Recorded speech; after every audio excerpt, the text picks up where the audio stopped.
ধর্মনিরপেক্ষতাবাদ শব্দটির বিস্তৃত অর্থ রয়েছে। ধর্মনিরপেক্ষতা বা সেকুলারিজম শব্দটি 1851 সালে ব্রিটিশ লেখক জর্জ জ্যাকোবিলিয়ক প্রথম ব্যবহার করেন। জর্জ জ্যাকোবিলিয়ক ধর্মের কোনোরকম সমালোচনা ছাড়া সমাজে শৃঙ্খলা আনয়নের জন্য এই ধর্মনিরপেক্ষতার ধারণা প্রকাশ করেন।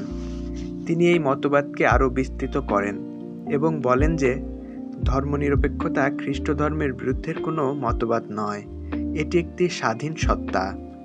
ধর্মের অস্তিত্ব নিয়ে এটি কোনো প্রশ্ন তোলে না, কিন্তু অন্যদের ধর্মনিরপেক্ষ হতে উৎসাহিত করে।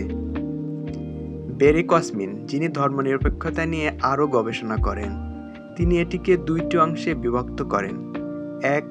কঠোর ধর্মনিরপেক্ষতা, 2. নমনীয় ধর্মনিরপেক্ষতা। তবে ধর্মনিরপেক্ষতাবাদ বলতে সাধারণত রাষ্ট্র আর ধর্মকে পৃথকভাবে প্রকাশ করাকে বোঝায়।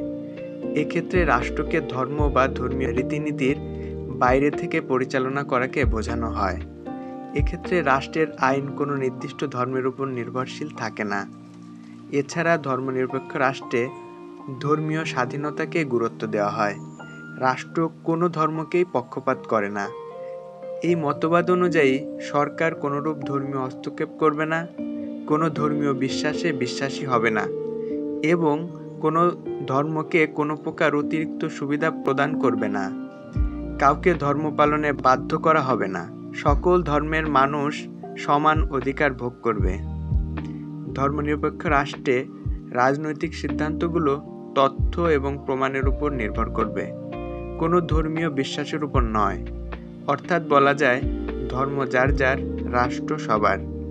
রাজনৈতিক ব্যবহারের দিক থেকে বলা হয়, ধর্মনিরপেক্ষতাবাদ হল ধর্ম এবং রাষ্ট্রকে পৃথক করার আন্দোলন, যাতে ধর্মভিত্তিক আইনের বদলে সাধারণ আইন জারি এবং সকল প্রকার ধর্মীয় ভেদাভেদমুক্ত সমাজ গড়ার আহ্বান জানানো হয়। সুপ্রিয় দর্শক শ্রোতা, আজকের আয়োজন ছিল এ পর্যন্তই। আমাদের চ্যানেলটি ভালো লেগে থাকলে সাবস্ক্রাইব করে আমাদের সঙ্গেই থাকুন। ধন্যবাদ।